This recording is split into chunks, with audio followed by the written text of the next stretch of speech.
ভাই রে, অন্যের বাড়ির বাসি খাবার খেয়ে দিন পার করা মেয়েটি এখন 40 কোটি টাকার মালিক। চিন্তা করা যায়। 2 বছর বয়সে বাবাকে হারিয়েছেন। মা অন্যের বাড়িতে টয়লেট পরিষ্কার করতেন, ভাই বোন কাজ করতেন কম্বলের কারখানায়। সেই মেয়েই আজ ভারতের অন্যতম জনপ্রিয় ও সর্বাধিক পারিশ্রমিক প্রাপ্ত কমেডিয়ান ভারতী সিং। 30 কোটি রুপির সম্পদের মালিক এই শিল্পীর জীবন কাহিনী একদম সিনেমার মতোই। জীবন কাছ থেকে দেখলে ট্র্যাজেডি, দূর থেকে দেখলে কমেডি।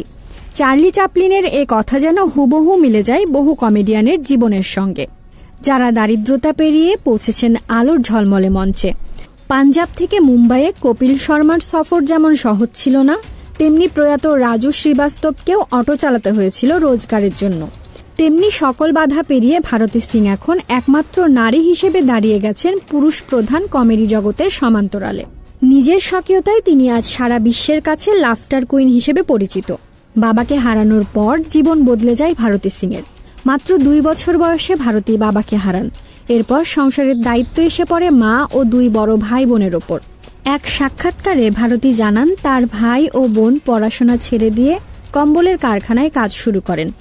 সেখানে তারা এমন ভারী কম্বল তৈরি করতেন যেগুলোর ওজন তারা নিজেরাই বইতে পারতেন না। মায়ের সংগ্রাম, টয়লেট পরিষ্কার করা, বাসি খাবারেই চলত পেট। এক সাক্ষাৎকারে ভারতী আরও বলেন, ছোটবেলায় তারা প্রচণ্ড অভাবের মধ্যে দিন কাটিয়েছেন। তার মা অন্যের বাড়িতে রান্নাবান্না ও টয়লেট পরিষ্কারের কাজ করতেন। সেসব বাড়ি থেকে ফেরা বাসি খাবারই ছিল তাদের দিনের আহার। ভারতী বলেন, উৎসবের সময়গুলো ছিল সবচেয়ে কষ্টের। মা যখন কাজ থেকে ফিরত তখনকার লাড্ডু দিয়েই লক্ষ্মী পূজা করতাম। প্রতিবেশীরা যেন বুঝতে না পারে, তাই আমি অন্য বাচ্চাদের পাশে দাঁড়িয়ে থাকতাম, যেন মনে হয় আমিও আতশবাজি ফাটাচ্ছি। মা যখন অন্যের বাড়িতে টয়লেট পরিষ্কার করতেন, আমি দরজার পাশে বসে থাকতাম। কাজ শেষে যে খাবারটুকু পেতাম ওটাই ছিল আমাদের তাজা খাবার। সেই বাসি খাবারেই আমাদের দিন আনন্দময় হয়ে উঠত। ভারতী আরও যোগ করেন, জীবনে এমন দিন গেছে যেখানে আমরা শুধু লবণ আর রুটি খেয়ে থেকেছি। আজ বাড়িতে ডাল, সবজি আর রুটি আছে, এটাই বড় পাওয়া। পাঞ্জাবে কলেজ জীবনে থিয়েটার ও কমেডি শো করতেন ভারতী। সেখান থেকেই একদিন তার প্রতিভা নজরে আসে। এরপর কমেডি সার্কাসের অডিশনে ডাক পান তিনি। অমৃতসর থেকে অডিশন দিয়ে প্রথমবারের মতো বিমানে করে মায়ের সঙ্গে মুম্বাই আসেন তিনি। এরপর একে একে টেলিভিশনের জনপ্রিয় কমেডি শোগুলোতে অংশ নেন এবং লালি চরিত্রে ভারত জুড়ে পরিচিত হয়ে ওঠেন। শুধু কমেডি নয়, উপস্থাপনাতেও সফল ভারতী। ঝালাক দিখলা যা 5-এ অংশগ্রহণের পর উপস্থাপনায় হাত পাকান ভারতী।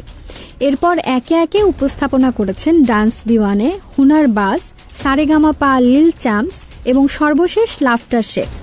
নিজের ইউটিউব চ্যানেল ভারতী টিভি ও স্বামী হর্ষ লিম্বাচিয়ার সঙ্গে লাইফ অফ লিম্বাচিয়াস নামেও একটি চ্যানেল পরিচালনা করেন তিনি। ইনস্টাগ্রামে তার অনুসারীর সংখ্যা প্রায় 90 লাখ। টাইমসের এক প্রতিবেদনে বলা হয়, লাফটার শেফস সিজন 2 এর প্রতি পর্ব উপস্থাপনার জন্য তিনি নিয়েছেন 10 থেকে 12 লাখ রুপি। এখন প্রশ্ন আসতে পারে, ভারতী কতটা ধনী? টাইমস অফ ইন্ডিয়ার তথ্য মতে ভারতীর বর্তমান সম্পদের পরিমাণ প্রায় 30 কোটি রুপি, যা বাংলাদেশি টাকায় প্রায় 40 কোটি টাকা। তার মালিকানায় রয়েছে বেশ কয়েকটি বিলাসবহুল গাড়ি। মুম্বাইয়ে তার একটি ফ্ল্যাটের দামই প্রায় 6 কোটি রুপি। ভারতী সিং প্রমাণ করেছে, পরিশ্রম করলে সৌভাগ্য আপনা আপনি ধরা দেয়। ভিউয়ার্স, আপনাদের মধ্যে কে কে আছেন ভারতী সিং এর ফ্যান? আমাদেরকে কমেন্ট করে জানাতে ভুলবেন না।